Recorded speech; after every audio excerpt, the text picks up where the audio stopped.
ஃப்ரெண்ட்வுட்ஸ் மக்களுக்கு வணக்கம். இது சினிமா கூத்துகள். சினிமால நடக்கக்கூடிய நிறைய சுவாரஸ்யமான விஷயங்கள், சினிமா நடிகைகளை பத்தின நிறைய உண்மையான விஷயங்கள் நீங்க தெரிஞ்சுக்கணும் அப்படின்னு நினைச்சீங்கன்னா ரெகுலரா மறக்காம எங்களோட வீடியோவை ஃபாலோ பண்ணுங்க. அதுக்கு முன்னாடி இந்த வீடியோவை இப்போ ஃபுல்லா ஸ்கிப் பண்ணாம பாருங்க. வாங்க ஷோக்குள்ள போலாம். ஹாய், எப்படி இருக்கீங்க? ஹாய், நல்லா இருக்கேன். நீங்க எப்படி இருக்கிறீங்க? நானும் நல்லா இருக்கேன். என்னன்னா வந்து சினிமாவை பத்தின நிறைய விஷயங்கள் வந்து தினம் பேசிக்கிட்டு இருக்கோம். அரசியல்ல எப்படி நிறைய நடக்குதோ அதே மாதிரி சினிமாலையும் தினம் நிறைய நடந்துகிட்டு இருக்கு. ஸோ நிறைய பேருக்கு வந்து கோலாகலமா தினம் கல்யாணம் நடக்குது. இன்னும் ஒரு பக்கம் பாக்குறப்ப நிறைய டிவோர்ஸ் நடக்குது.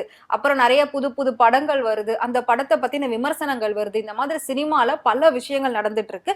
ஸோ இது எல்லாத்தையும் இப்ப நம்ம வந்து மக்கள் கிட்ட கொண்டு போய் சேர்த்துக்கிட்டு இருக்கோம். அந்த வகையில இன்னைக்கு நம்ம ஃபர்ஸ்ட் வந்து எதை பத்தி பேச போறோம்.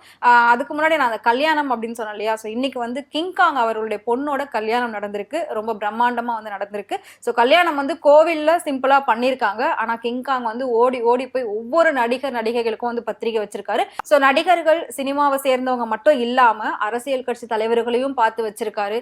ஸோ தமிழ்னு இல்லாம ஹிந்தி, தெலுங்கு, மலையாளம் இந்த மாதிரி எல்லா இண்டஸ்ட்ரியில இருக்கக்கூடிய எல்லா ஸ்டார்ஸையும் வந்து அவர் இன்வைட் பண்ணியிருக்காரு. ஸோ ஈவினிங் ரிசப்ஷன் நடக்க போகுது அப்படின்னு சொல்லியிருக்காங்க. ஆனா இது வரைக்கும் கல்யாணத்துக்கு யாரும் வரல அப்படின்னு சொல்லியிருக்காங்க. நீங்க அதை பத்தி கேள்விப்பட்டீங்களா? கல்யாணத்துக்கு வந்து அவங்களுடைய காமெடி ஆக்டர்ஸ் அந்த கேங் வந்து போயிருக்காங்க. பட் பெரிய ஸ்டார்ஸ்லாம் வந்து போகல. மேபி அவங்க ரிசப்ஷனுக்கு போகலாம். இங்க சென்னை பெசன் நகர்ல தான் மேரேஜ் நடந்ததுன்ற மாதிரி நான் பார்த்திருந்தேன். நல்லபடியா தான் நடந்து முடிஞ்சிருச்சு. இப்ப ரிசப்ஷனுக்கு என்னென்ன ஸ்டார்ஸ் போயிருக்காங்க, என்னென்ன கிஃப்ட் பண்ணிருக்காங்க என்னன்ட்டு பார்க்கலாம். ஏன்னா கிங்காங்ன்றவங்க அவங்களுக்கு ஆல்மோஸ்ட் 40 இயர்ஸ் தான் அவங்க சினி ஃபீல்ட்ல இருக்கிறாங்க. காமெடி ரோல், சென்டிமெண்ட் ரோல், நிறைய ரோல் அவங்க வந்து பண்ணிருக்காங்க. நிறைய பேருக்கு அவங்க ஹெல்ப்பும் வந்து பண்ணிருக்காங்க. பிளஸ் அவங்க டிராமா போடுறது, அந்த தெருக்கூத்துகள் அதுலயும் அவங்க வந்து பார்ட்டிசிபேட் பண்ணிருக்காங்க. சோ அவங்களுக்கு வந்து ஃப்ரெண்ட் சர்க்கிள் நிறைய. அதனாலதான் நிறைய பேருக்கு வந்து பத்திரிக்கை வச்சதா ஃபுல் அண்ட் ஃபுல் நெட்ல வந்து ரொம்ப நாளா போயிட்டே இருந்துச்சு அந்த பத்திரிகை வைக்கிறாங்க அப்படின்ற ஒரு விஷயம். சோ அவங்க இன்வைட் பண்ண எல்லாருமே வந்து அந்த மணமக்களை வந்து வாழ்த்தணும். அவங்களோட சேர்ந்து நம்மளும் அந்த மணமக்களை வந்து வாழ்த்திடுவோம். கண்டிப்பா. சோ அவங்களுக்கும் வந்து எங்களோட சார்பா விஷயத்தை தெரிவிச்சுக்கிறோம். சோ அதை தாண்டி இப்போ நீங்கள் பெசன் நகர் அப்படின்னு சொன்னா எனக்கு இன்னொரு விஷயம் ஞாபகம் வருது. ஈசிஆர்ல வந்து நம்ம அனிருத் இருக்கார்ல, அவரோட ஒரு பெரிய மியூசிக் கான்சர்ட் நடக்க போகுது. அது வந்து எப்போ நடக்க போகுது அப்படின்னா கம்மிங் 26th வந்து நடக்க போகுது. ஸோ அதில் வந்து ஹுக்கும் அப்படிங்கிற ஒரு டைட்டில் தான் அந்த மியூசிக் கான்சர்ட் பண்ண போறாங்க. நார்மலாக அனிருத் வந்துட்டு ஒரு ஸ்டேஜில் வந்தாலே அவ்வளோ ஒரு வைபா இருக்கும், அவ்வளோ சூப்பரான ஒரு பர்ஃபார்மன்ஸ் கொடுப்பாரு.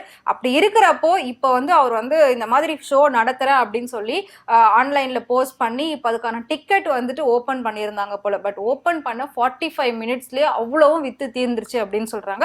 அப்போ அந்த மியூசிக் கான்சர்ட் எந்த அளவுக்கு நடக்கும், எவ்வளவு கிரௌட் அங்க இருக்கும், அப்போ எவ்வளவு அளவுக்கு அங்க முன்னேற்பாடுகள் இருக்கணும், இந்த மாதிரி நிறைய விஷயம் இருக்கு. ஏன்னா ஏற்கனவே ஒரு மியூசிக் கான்சர்ட் நடந்து அதுல நிறைய பிரச்சனையாச்சு. ஸோ இது அந்த மாதிரி ஆகாம எல்லாரும் வந்து நல்லா என்ஜாய் பண்ணணும் அப்படின்றதுதான் அதுக்காக இது வந்து பண்ணிட்டு இருக்காங்க. ஸோ அது மட்டும் இல்லாம அனிருத் அப்படின்னு அவன் சொல்லும் போது நிறைய கான்ட்ரவர்சி அவர் மேல வந்துகிட்டே இருக்கும். ஒரு நல்ல பேர் வாங்கினா அடுத்து அவரை பத்தின ஒரு கான்ட்ரவர்சி வந்துட்டே இருக்கும். எந்த நடிகை புதுசா வராங்களோ அவர் கூட வந்து அனிருத்தை வச்சு பேசுறதுதான் ஒரு வேலையாவே இருந்துட்டு இருக்கும். ஸோ இது எல்லாத்தையும் தாண்டி அனிருத் அப்படின்னு சொல்லும் போது அவர் வந்து காவியா மாறனை லவ் பண்றதாவும், ஸோ அவர் கூட தான் கல்யாணம் பண்ணிக்க போறது, இந்த மாதிரி நிறைய விஷயங்கள் வந்துட்டு இருந்துச்சு.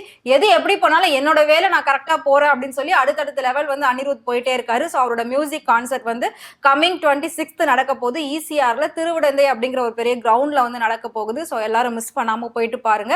டிக்கெட் தீர்ந்துருச்சு அப்படின்னு நான் வந்து இப்பதான் சொன்னேன். பட் இன்னும் ஏதாவது கிடைக்குதா அப்படின்றத செக் பண்ணி பார்த்துட்டு போய் வாங்கி என்ஜாய் பண்ணுங்க. ஸோ அடுத்து வந்து என்ன நியூஸ் இருக்கு, வேற என்ன வருது?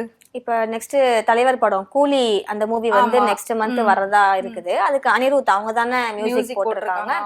அந்த ஷூட்டிங் ஸ்பாட்ல வந்து ரஜினி சார் ஒரு டீடைல் வந்து ஷேர் பண்ணியிருந்தாங்க. என்னன்னா அவங்க ஒன் டைம் பெங்களூர்ல மாறு வேஷத்துல ஒரு கோவிலுக்கு வந்து போயிருக்காங்க சாமி கும்பிடுறதுக்காக. மாறு வேஷத்துல லைக் ஷால் எல்லாம் போட்டுட்டு கவர் பண்ணிட்டு போயிருக்காங்க. அங்க வந்து ஒரு லேடி வந்து யாரோ பெக்கர் போல அப்படின்னு நினைச்சுக்கிட்டு அவங்க கையில ரஜினி சார் கையில ஒரு 10 ரூபா காசு வந்து கொடுத்துட்டு அந்த லேடி வந்து போயிட்டாங்க. ரஜினி சாருக்கு ஒன்னும் புரியல, சரின்னு கையில வந்து வச்சிருந்தாங்க. ரஜினி சார்ட்ட 200 rupees அப்போதைக்கு அமௌண்ட் இருந்துச்சாம். அதை உண்டியல்ல போட்டு அந்த லேடிக்காக ப்ரேயர் பண்ணிட்டு வந்துட்டாங்களாம். அவங்க வந்து கார்ல ஏறிட்டு அந்த மேக்கப் கலைச்சதுக்கு அப்புறம் தான் பார்த்தாங்களாம் அந்த லேடி வெளில இருந்து ரஜினி சாரே பார்த்துட்டு இருந்தாங்களாம். அப்போ ஒரு வேளை நினைச்சிருப்பாங்க அந்த லேடி, ஓ ரஜினி சாரா இவங்க, இது தெரியாம போச்சே நமக்கு அப்படின்ற மாதிரி. அதாவது ரஜினி சாருக்கு பிச்சைக்காரன் நினைச்சு போட்டுட்டு இருக்காங்க 10 ரூபாய். இத வந்து இந்த ஷூட்டிங் ஸ்பாட்ல வந்து இந்த டாக் வந்து போயிருக்கு. இத வந்து சொல்லியிருக்கிறாங்க. ரஜினியே சொல்லியிருக்காரா? ரஜினி சார் வந்து ஷேர் பண்ணியிருக்கிறாங்க இந்த விஷயத்த வந்து, இது மாதிரிலாம் நடந்தது அப்படின்னு.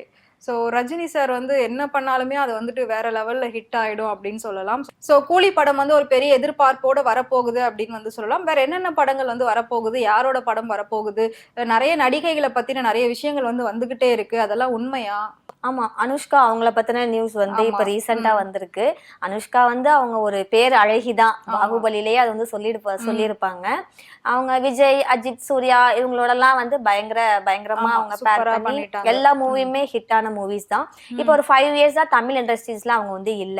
தெலுங்குல விக்ரம் பிரபுவோட ஒரு மூவி பண்ணாங்க, அது இன்னும் வெளி வரல, கொஞ்சம் தடை இருக்குது, அதுக்கு சர்ச்சையில இருக்கிறதுனால அது இன்னும் வெளி வரல. அவங்களுக்கு 43 வயசு ஆகுது, இன்னும் நீங்க மேரேஜ் பண்ணிக்கலையா அப்படின்னு கேட்கும்போது எனக்கும் ஒரு அழகான காதல் இருக்கு, ஆனா அந்த காதல் வந்து நான் 6வது படிக்கும் போது வந்தது, காதல்னா என்ன அப்படின்னு தெரியாத அந்த வயசுல என்கிட்ட வந்து ஒருத்தவங்க நான் வந்து உன்னை லவ் பண்றேன் அப்படின்னு சொன்னாங்க. அப்ப எனக்கு அதை பத்தி தெரியாததுனால நான் அதை ஏத்துக்கிட்டேன். ஆனா அது வந்து ஒரு அழகான உணர்வு, அப்ப நான் வந்து அதை ஃபீல் பண்ணேன் அப்படின்ற மாதிரி அவங்க வந்து சொல்லியிருக்கிறாங்க. ஓகே, அப்ப அவங்க வந்து பிரபாஸ் இப்ப லவ் பண்ணல, ஆனா அப்படிதானே நிறைய விமர்சனங்கள்லாம் வந்தது. விமர்சனங்கள் நிறைய வந்துச்சு. அந்த பாகுபலி டைம்ல 2 பேரும் லவ் பண்றாங்க, மேரேஜ் பண்ணிக்க போறாங்கன்னு விமர்சனங்கள் வந்தது.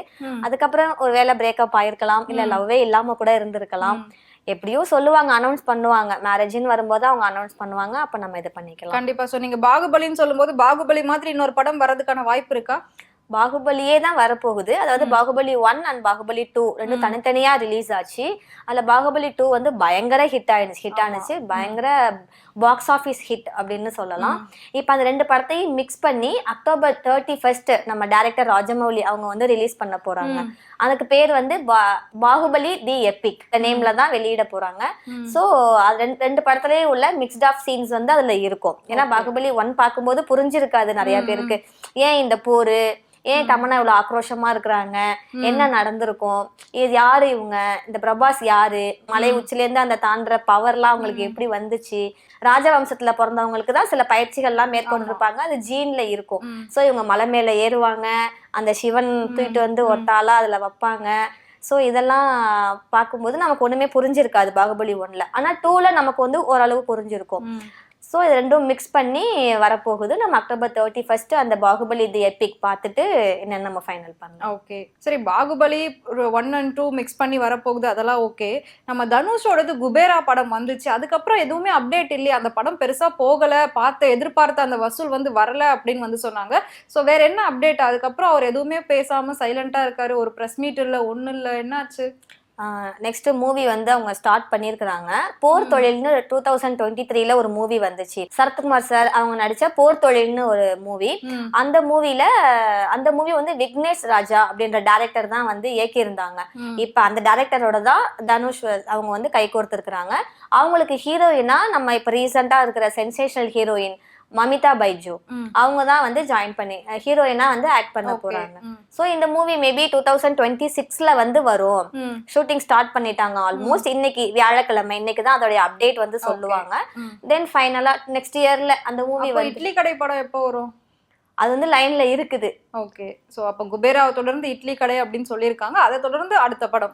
ஓகே, சோ தனுஷ்க்கு அடுத்தடுத்த படங்கள் வந்து வந்துட்டு தான் இருக்கு, எல்லாமே வந்து நம்ம பார்த்துட்டு இருக்கோம். பட் இருந்தாலும் பெரிய அளவுல ஒரு எதிர்பார்ப்புகள் இருக்கும்போது அந்த இடம் வந்து கொஞ்சம் காலியா இருக்க மாதிரி தான் இருக்கு. ஏன்னா குபேரான்றது ரொம்ப பேசப்பட்டது, ஸோ அவரோட நடிப்பு அசுரத்தனமா இருந்துச்சு அப்படின்ற அளவுக்கு விமர்சனங்கள் வந்தது. பட் இருந்தாலும் எதிர்பார்த்த வசூலை வந்து படம் கொடுக்கல அப்படின்றது தான் உண்மையா இருக்கு. போர் தொழில் வந்து ஒரு த்ரில்லர் படம், சீரியல் கில்லரை வந்து கண்டுபிடிக்கிற ஒரு த்ரில்லர் படம். சோ அந்த டைரக்டரோட இவர் கை கோர்த்திருக்கிறான்ற போது அதே மாதிரி த்ரில்லர் மூவி இவர் தருவாரா, ஒரு கமர்ஷியல் த்ரில்லர் மூவி இவர் தருவாரா, இல்ல ராயன் மாதிரி ஒரு சென்டிமெண்ட் மூவியா தருவாரா, இல்ல குபேரா மாதிரி இருக்குமா என்னன்ட்டு நமக்கு வந்து தெரியல. சோ அதுக்கான அப்டேட் வரும்போது நம்ம அதை பத்தி பேசலாம். கண்டிப்பா. ஸோ சினிமாவில் இவ்வளோ விஷயங்கள் நடந்துகிட்டு இருக்கு, ஒவ்வொன்றும் கல்யாணம் நடக்குது ஒரு சிலர் வீட்டில். ஸோ ஃபர்ஸ்ட் சொன்ன மாதிரி படங்கள் ரிலீஸ் ஆகுது, ரீரிலீஸ் ஆகுது, ஸோ அடுத்த படங்களுக்கான பூஜைகள் ஸ்டார்ட் ஆகுது. ஸோ இவ்வளோ விஷயங்கள் வந்து சினிமாவில் நாளுக்கு நாள் நடந்துகிட்டு இருக்கு.